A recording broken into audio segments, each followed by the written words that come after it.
Assim, ó. No princípio era o verbo, e o verbo era Deus, e o verbo estava com Deus. Quem não curte Fernandinho aí? Quem gosta do Fernandinho aí?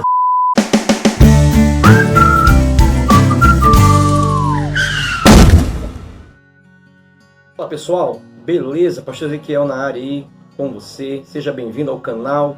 Inclusive, vai deixando logo um like aí, se inscreva, indique o canal para alguém. Mais um vídeo de bênção para a sua vida.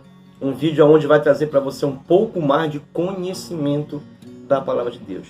Como nós vimos no início aí, nós começamos com um louvor que muitos de vocês conhecem, Fernandinho, onde ele fala do verbo. Então, hoje vai ser o nosso assunto aqui, um pouco falar da introdução de João, no capítulo 1, aonde ele vai tratar Jesus como o verbo de Deus, né?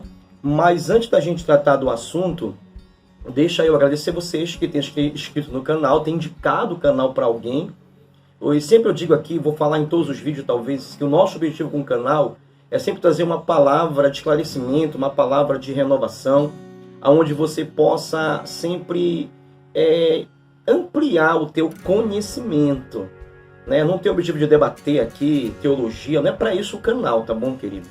Ainda é claro que você pode botar nos comentários a sua posição, enfim, mas o objetivo do canal é sempre trazer luz a alguns termos bíblicos, textos bíblicos, e como eu falei em outros vídeos, vai ser coisas simples, serão palavras simples, mas sempre vou trazer algo bem legal que vai sempre ampliar o teu conhecimento dentro dessa palavra.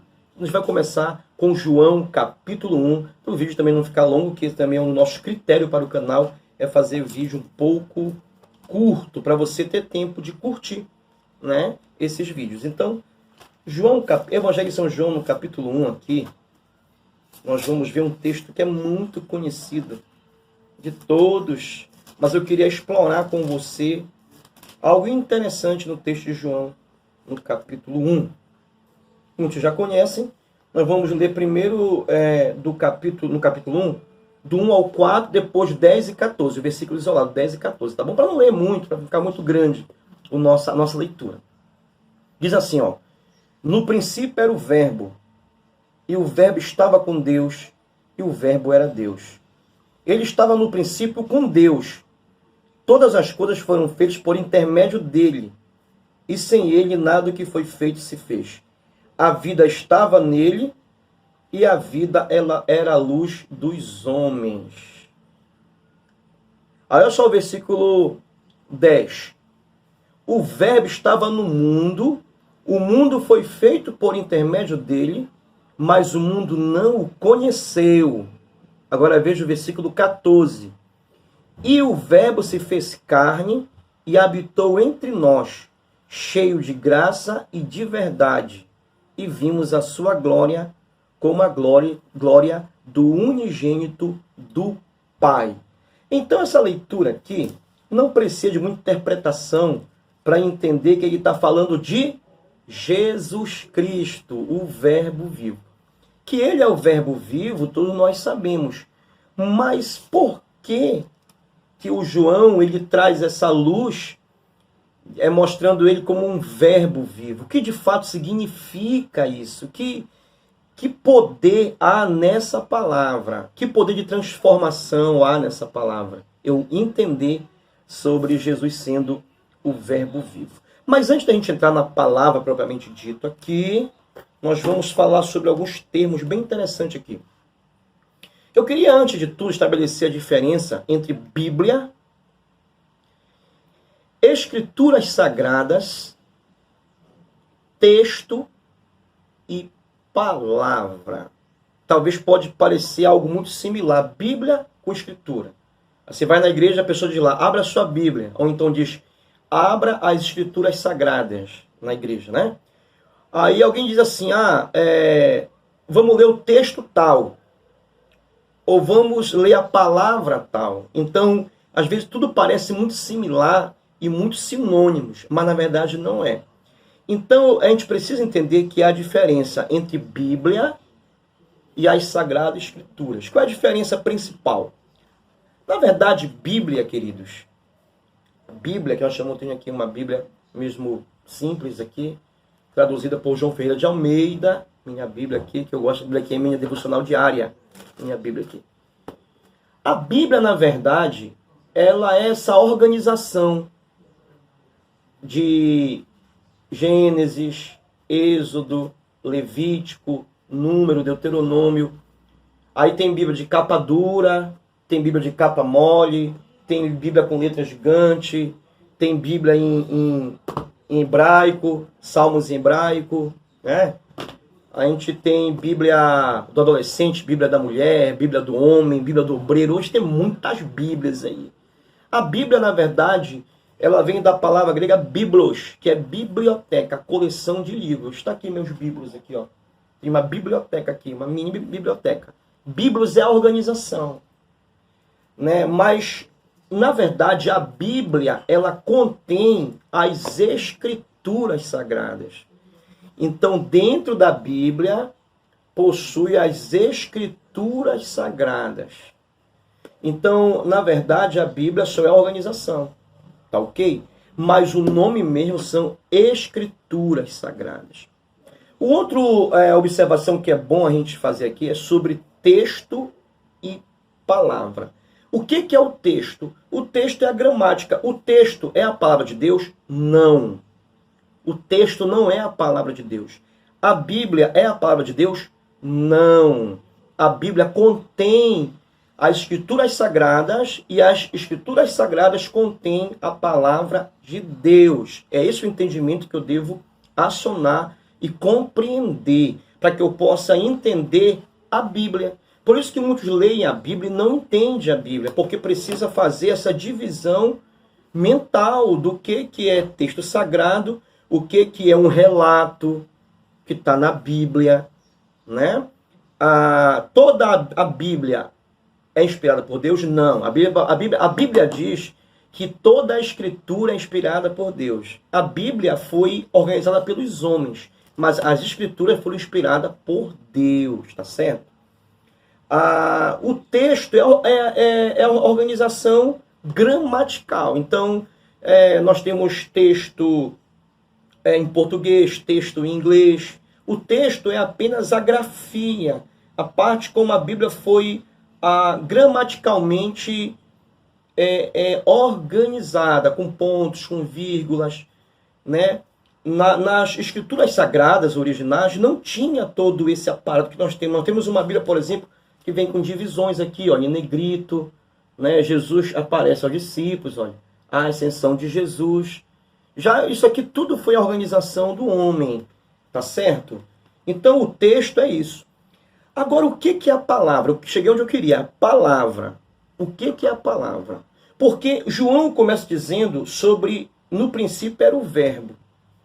E no original, esse verbo significa, no original, palavra. Palavra. Porque o que é o verbo? É tudo aquilo que é verbalizado. Claro que na gramática tem outra expressão, tem outra conotação de verbo. Mas nesse contexto aqui, tudo aquilo que é verbalizado, falado, pronunciado, dito, é verbo, né? Então, João diz que no princípio era o verbo, mas ele diz, e o verbo estava com Deus, e o verbo era Deus. Então aqui tem um certo tipo de desafio de compreender. Nós sabemos que o verbo é Jesus Cristo, pelo contexto e pela conotação. Mas como entender que o verbo era, no princípio era o verbo estava com Deus e o verbo era Deus. Guarda isso aí, nós vamos voltar para cá daqui a pouco, tá bom? Antes de a gente falar mais sobre como Jesus é o verbo vivo de Deus, eu preciso também que você entenda duas palavras muito interessantes. É logos e rema. São duas palavras que você já ouviu falar, com certeza. São assuntos simples, mas que a gente encontra muita dúvida ainda no meio do povo. Muitos até, a palavra logos é a palavra de Deus. A palavra rema é de revelação. Hein? Mas me explica isso, na prática. Não sei explicar, mas eu sei que logos é a palavra de Deus e rema é a palavra revelada. né? O que nós temos de ensinamento, de entendimento. Mas é importante você aprender a defender mais e entender de fato, na prática, o que é logos, o que é rema. Pois bem, esses dois termos são gregos, logos e rema. O nome logos significa palavra. Palavra. Então tem até uma linguagem que diz, no princípio era a palavra, e a palavra estava com Deus, e a palavra era Deus. E a palavra logos, na verdade, do grego, ela é a palavra escrita. Então, tudo que eu escrevo significa logos, a palavra escrita. E a palavra rema é a palavra falada. Essa é a grande dificuldade de nós ocidentais, é a gente às vezes entender que para um termo existem várias conotações. Então, quando você pode mandar uma palavra para alguém em texto, escrito pelo WhatsApp, ou se faz uma carta, manda uma carta, um bilhete, ou você pode falar. A questão é, qual ação tem mais recurso de se fazer entender? Palavra escrita ou palavra falada? Lógico, palavra falada, porque vem com expressão, vem com conotação, né? Junta-se todo uma expressão facial, uma conotação de voz. Por isso que às vezes a gente lê um texto e não entende. Porque ele é logos, ele está escrito. Ele é estático, é o que está ali. Mas rema não. Rema é uma palavra viva, expressa, falada. Então, nós vamos ver na Bíblia várias referências sobre esse termo, logos e rema.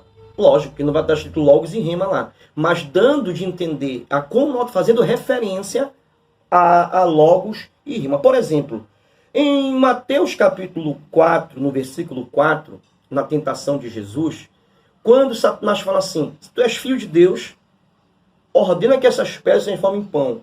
Aí Jesus diz assim, nem só de pão viverá o homem, mas de toda palavra que procede da boca de Deus, disso viverá o homem. Então aqui é rema. Toda palavra que procede da boca de Deus. Palavra viva. Palavra verbalizada, falada. Então, tudo que sai da boca de Deus, rema, disso o homem viverá. É isso que ele vai viver.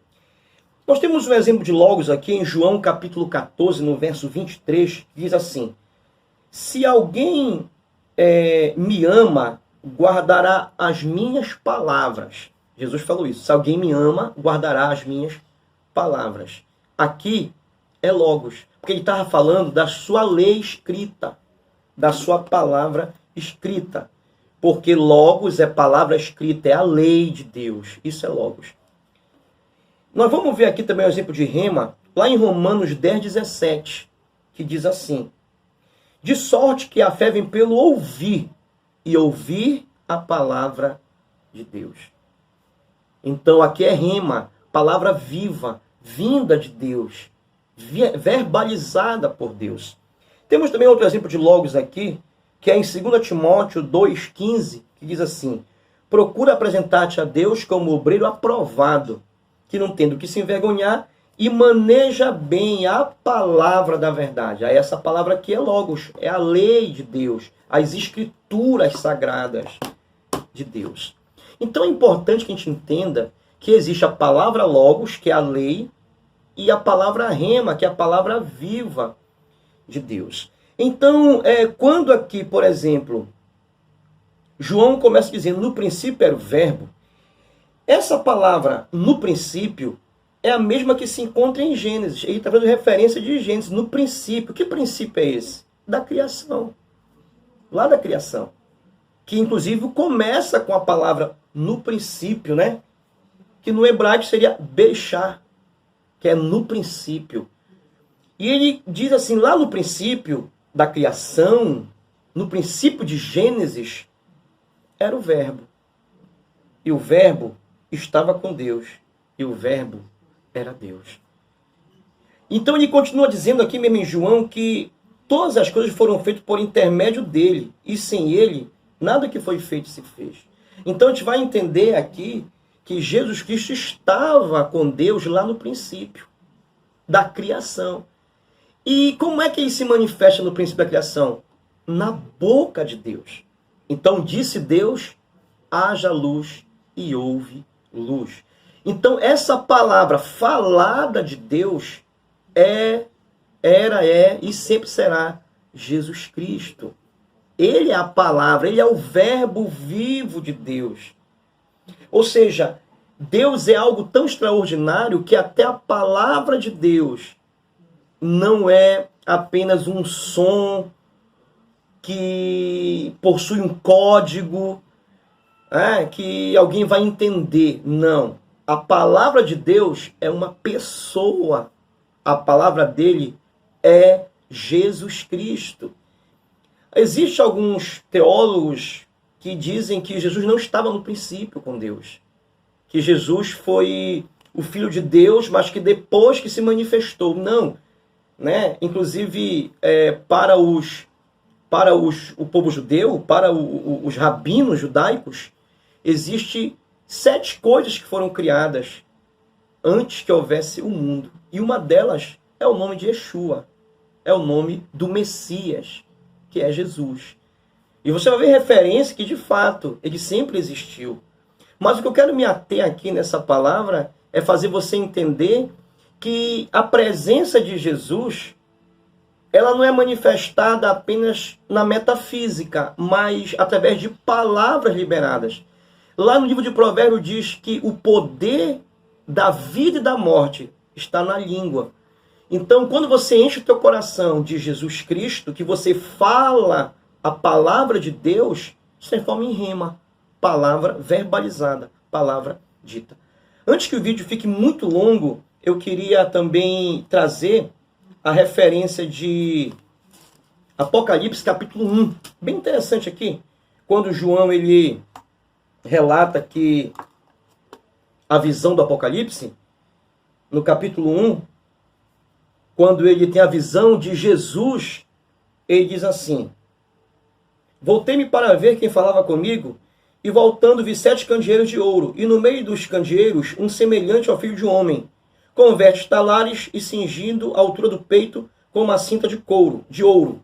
A sua cabeça e cabelos eram brancos como a alva lã, como neve, os olhos como chama de fogo, os pés semelhantes ao bronze polido, como que refinado na fornalha, a voz como de muitas águas, tinha na mão direita 7 estrelas, e da boca saía-lhe uma afiada espada de 2 gumes, e o seu rosto brilhava como o sol na sua força. Ele relata aqui, no versículo 15, que a voz dele era como voz de muitas águas. Mas também ele relata, no versículo 16, que da sua boca saía uma espada afiada de 2 gumes. Olha só, da boca saía uma espada afiada. E aí, quando você vai estudar um pouco sobre espada, você vai ver que o apóstolo Paulo diz que a espada, ela é uma dos componentes da armadura. Lá em Efésios é que trata da armadura de Deus. Então, diz assim, tomai a espada, que é a palavra de Deus. Mas a espada, que é a palavra de Deus, não é logos, é rema, Jesus, verbo vivo, verbalizado, pronunciado. Por isso que no nome de Jesus, todo joelho se dobrará e toda língua confessará que Ele é o Senhor. E a palavra de Deus diz que as Escrituras Sagradas dizem que Ele é o nome que está acima de todo nome, o nome de Jesus Cristo. Então, o verbo vivo, a rema de Deus é Jesus Cristo. Bom, eu espero que você tenha aprendido um pouco mais através dessa palavra. Deus abençoe a todos. Não esqueça, dá um like aí, inscreva-se no canal, indique para alguém e que nós possamos sempre crescer na graça e no conhecimento do Senhor Jesus Cristo. Deus abençoe a todos. Shalom, shalom, graça e paz em Cristo Jesus.